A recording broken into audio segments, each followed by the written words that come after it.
Terima kasih Pak Ketua. Assalamualaikum warahmatullahi wabarakatuh. Selamat siang, salam sejahtera untuk kita semua. Seperti biasa Pak, saya hanya bagian akhir, cuma ngitung-ngitung duit. Saya di sini sama Pak Tito, kalau nggak disebut namanya ngambek katanya. Masuk detik rupanya. Jadi saya mesti balas. Saya nggak disebut nama, nggak ngambek Pak. Saya ngambek kalau uang yang disediain pakai utang nggak dipakai juga. Jadi saya kumpulin uang banyak, gebuk-gebuk orang pajak, bea cukai ditumpuk di sana nggak dipakai. Sementara di sini bencananya masih susah masyarakatnya. Itu aja Pak.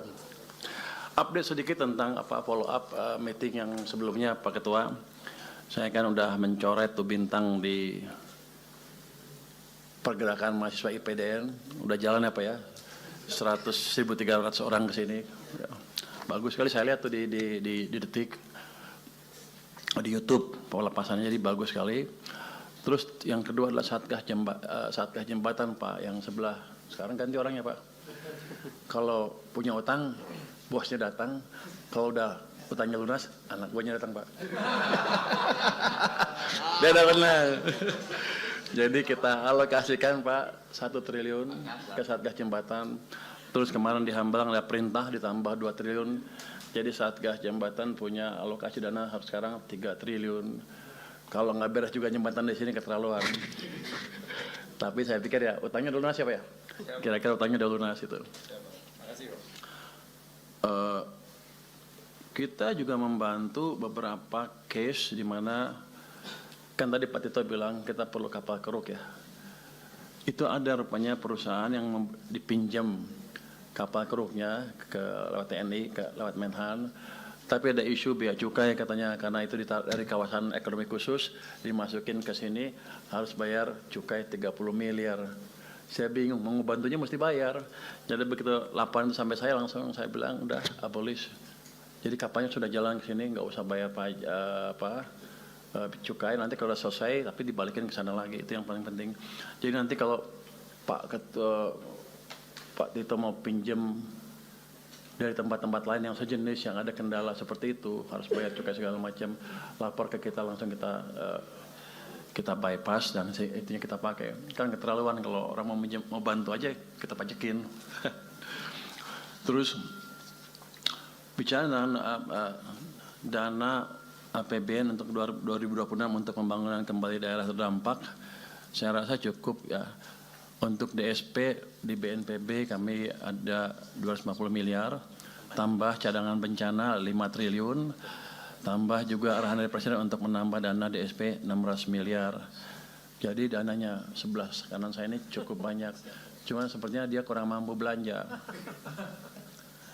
Nanti itu Pak yang tadi uang saku pengungsi yang 15.000 per orang per hari ya. Kalau Skamsos kan belum bisa masuk kelihatannya ya. Kenapa Anda nggak masuk? Anggap ini masih bencana sampai akhir musim hujan kira-kira gitu. Jadi Anda bisa masuk. Datanya kalau data nggak usah sempurna amat. Orang bencana mana bisa data sempurna. Yang penting bisa terverifikasi. Ada yang bertanggung jawab gitu. Itu harusnya besok juga bisa tuh mereka dikasih uangnya. Bisa nggak? Kalau sudah ada datanya. Loh, Anda datanya ada? Ada. Ya, yang nggak usah sempurna sekali, udah SK berarti mereka tanggung jawab kan. Anda masuk, besok bisa? Bisa. Oh, udah bisa tuh lah besok. Besok ya. BNBA-nya ada. BNBA-nya ada. Oh, udah, kalau nggak selesai tunggu data sempurna sampai kapan? Nggak ada data yang sempurna itu. Betul Pak. Kita buat data itu aja, data saya bertahun-tahun, data pendudukan bertahun-tahun nggak ada sempurna. Data beras aja nggak sempurna. Nggak ada yang sempurna, saya pikir ambil resiko aja. Kan Anda yang beresiko, saya enggak. Pak Menko, sama satu lagi, syarat salur tadi, syarat salur. Syarat salur. Tidak terlalu ribet biar percepatan pembangunan di daerahnya. Kita lebih maju lagi Pak. Karena ini keuangan Pak, cepat pokoknya. PMK relaksasi penyaluran dan penggunaan transfer ke daerah, itu daerah terdampak ya. Itu PMK nomor 102 2025 untuk ini tanpa syarat Pak. Nggak ada syarat lagi jadi Pak, jadi aman. Jadi PMK-nya udah ada, jadi makanya tanggal 2 Januari kemarin ke sini sudah ditransfer penuh.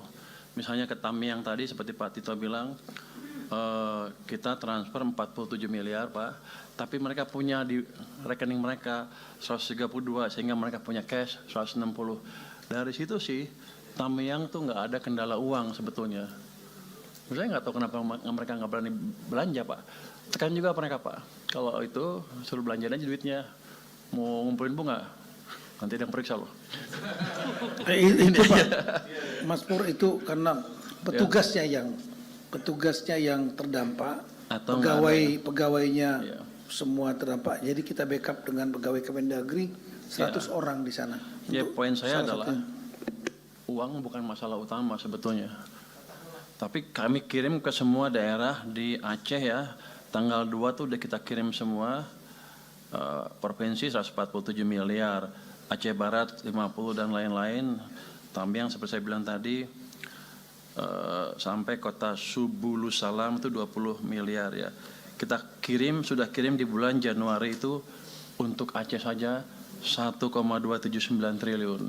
Jadi mereka cukup cash untuk gerak lah kalau mau. Tapi sepertinya kendalanya bukan cash aja. Seperti tadi administrasi yang tadi membuat mereka lambat juga. Jadi nggak masalah itu untuk cash.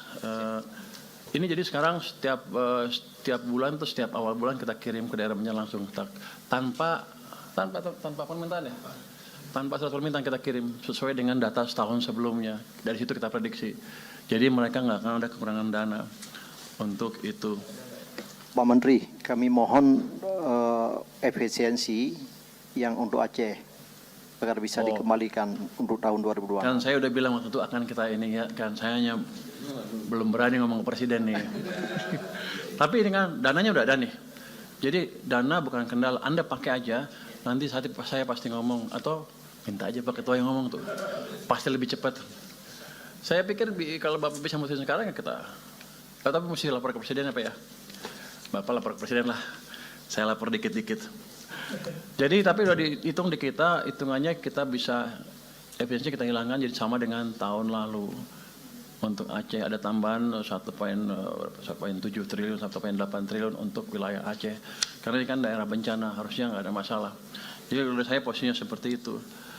Terus untuk pasca bencana kan estimasi awal kebutuhannya 51 triliun. Yang saya dapat sampai sekarang ya, itu bisa dipenuhi dari pemanfaatan alokasi hasil prioritasi, ya itulah prioritasi APBN itu sekitar 50 triliun lebih. Itu uang-uang yang untuk rapat-rapat nggak jelas saya bilang dulu. Kita juga relokasi anggaran untuk infrastruktur, kementerian lembaga dan infrastruktur 2026. Ini diprioritaskan untuk pembangunan kembali infrastruktur di 3 provinsi yang terdampak ini. Kemudian saya bilang tadi BNPB punya cadangan 5 triliun. Tapi saya usul ke kementerian lembaga kayak PU, yang lain-lain, kalau ada punya proyek yang di Aceh, dipercepat aja. Semua kementerian lembaga jadi nggak ada masalah. Masalah bos dari Kemendikbud tadi, Disdasbud ya? Apa? Dasmen. Ganti dulu ya. Soalnya saya zaman dulu. Taunya Dikbud aja, Dikdasmen. Bos itu pasti kita carikan setelah kita menerima permintaan dari Anda. Jadi Anda percepat permintaannya ke saya, langsung saya keluarkan itu bosnya. Jadi harusnya saya yang balik tanya ke Anda. Untuk Aceh, tolong dipercepat supaya bisa saya keluarkan lebih cepat. Suratnya sudah dikirim Pak Menteri. Sudah dikirim suratnya. Kapan itu? Pak Dirjen. Kapan? Tanggal 7. Tanggal 7? Betul Pak. Tanggal 7 ya Pak? 2 hari yang lalu. Oh, harusnya tanggal 31 Desember, Menteri. tanggal 2 saya keluarin. Pak Menteri, Kalau gitu Anda boleh protes, kalau Bentar. sekarang masih baru. yang tadi yang diusulkan tuh efisiensi yang transfer ke Aceh, TKD. yang TKD. Ya. Jadi permohonan untuk Tidak dipotong seperti wilayah lain. Oke. Itu kan potongnya cukup besar. Anda kena berapa rata-rata? 30, 40%?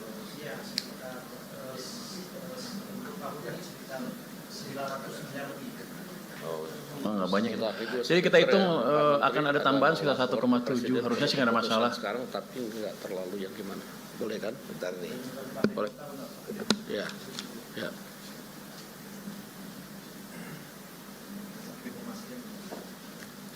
Bentar.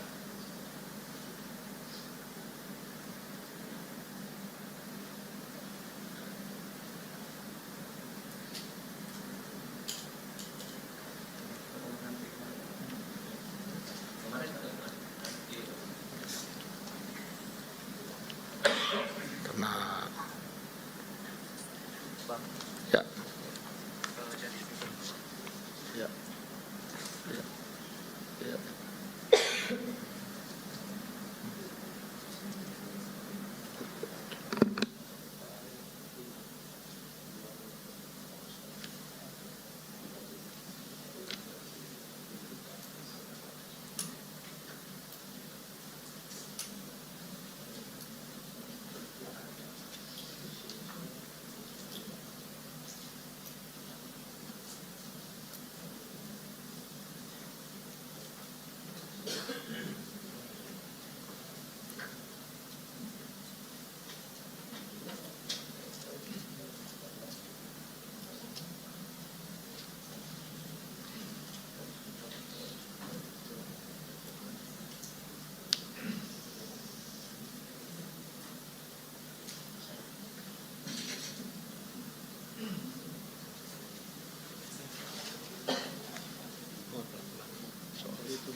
Halo, selamat pagi Pak.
Kalau saya kan nggak bisa telepon, beliau yang bisa telepon. Pak Ketua, saya nanya tadi, Bapak minta persetujuan sama pemerintah? Kayaknya minta persetujuan, jadi clear. Jadi untuk tahun ini, anggaran Anda akan penuh seperti tahun lalu, nggak dipotong. Jadi dapat 1,6, 1,7 kalau nggak salah. Ya? Iya. Dulu kan saya janji saya mau bicara, belum sempat kesana sini soalnya barusan Pak Ketua udah telepon dan Pak Presiden bilang setuju. Jadi aman Anda semuanya. Ini tindak lanjut rapat kemarin ya, yang saya lalai baru Pak Ketua yang menjalankan. Terima kasih Pak Ketua. Tapi udah kita hitung semuanya secara anggaran bisa, nggak ada masalah. Terus saya mungkin bicara sedikit Pak tentang ini. Ketpres Satgas Percepatan Rehabilitasi. Ini saya cuma mau bacakan sedikit mekanismenya karena banyak yang bingung, saya juga bingung sebetulnya awalnya. Yang saya perlu bacakan di sini, mekanisme kerjanya adalah usulan dari masing-masing bidang disampaikan ketua bidang kepada ketua tim pelaksana. Nanti ketua tim pelaksana menyampaikan usulan kepada ketua tim pengarah untuk ditetapkan. Agak bertele-tele juga ya, tapi kayaknya begini prosedurnya ya. Terus anggaran pelaksanaan tugas Satgas diusulkan oleh ketua tim pelaksana dan pimpinan KL terkait kepada Menteri Keuangan sesuai ketentuan perundang-undangan ya. Terus segala pendanaan untuk pelaksanaan Kepres ini bersumber dari APBN dan sumber lain yang sah. Yang saya ingin bacakan lagi adalah prosedur penganggaran rehab rekon pada DIPA Kementerian Lembaga. Ini beda dengan punya Anda ya, Anda belanja langsung aja. Siap. Yang tadi besok bisa ya? Pak, lagi. Sesuai Kepres nomor 1 2026 tentang Satuan Tugas Percepatan Rehabilitasi dan Rekonstruksi Pasca Bencana Alam di Provinsi Aceh, Provinsi Sumatera Utara, dan Provinsi Sumatera Barat, Kemenko PMK bertindak sebagai Ketua Tim Pengarah Satuan Tugas dan Mendagri sebagai Ketua Tim Pelaksana untuk harmonisasi program bagi kementerian lembaga yang akan menyalurkan bantuan. Yang kedua, berdasarkan program dan rencana kerja anggaran yang telah mendapat persetujuan Satgas, KL yang mendapatkan penugasan menyampaikan usulan anggaran kepada Menkyu. Jadi sana terus sini, Pak. Kemudian yang ketiga, pemenuhan anggaran dapat menggunakan RO khusus dan atau ABT dari BABUN. Ya. Pimpinan Kementerian Lembaga menerbitkan surat keputusan Menteri atau pimpinan lembaga dan surat pernyataan tanggung jawab mutlak untuk menggunakan anggaran yang ada pada RO khusus. Yang kelima, dalam hal anggaran RO khusus tidak mencukupi, Kementerian Lembaga melakukan optimalisasi dari alokasi anggaran yang tersedia untuk melaksanakan kegiatan yang terkait dengan pemulihan pasca bencana di Sumatera. Yang keenam, terhadap hal anggaran KL tetap tidak mencukupi, pimpinan KL dapat mengajukan anggaran belanja tambahan kepada Menteri Keuangan. Jadi mungkin itu prosedur yang mesti diikuti oleh Kementerian Lembaga ke depannya supaya semuanya clear. Mungkin demikian update dari kami, Pak. Terima kasih. Wassalamualaikum warahmatullahi wabarakatuh. Jelajahi cara baru mendapatkan informasi. Download Metro TV Extend sekarang.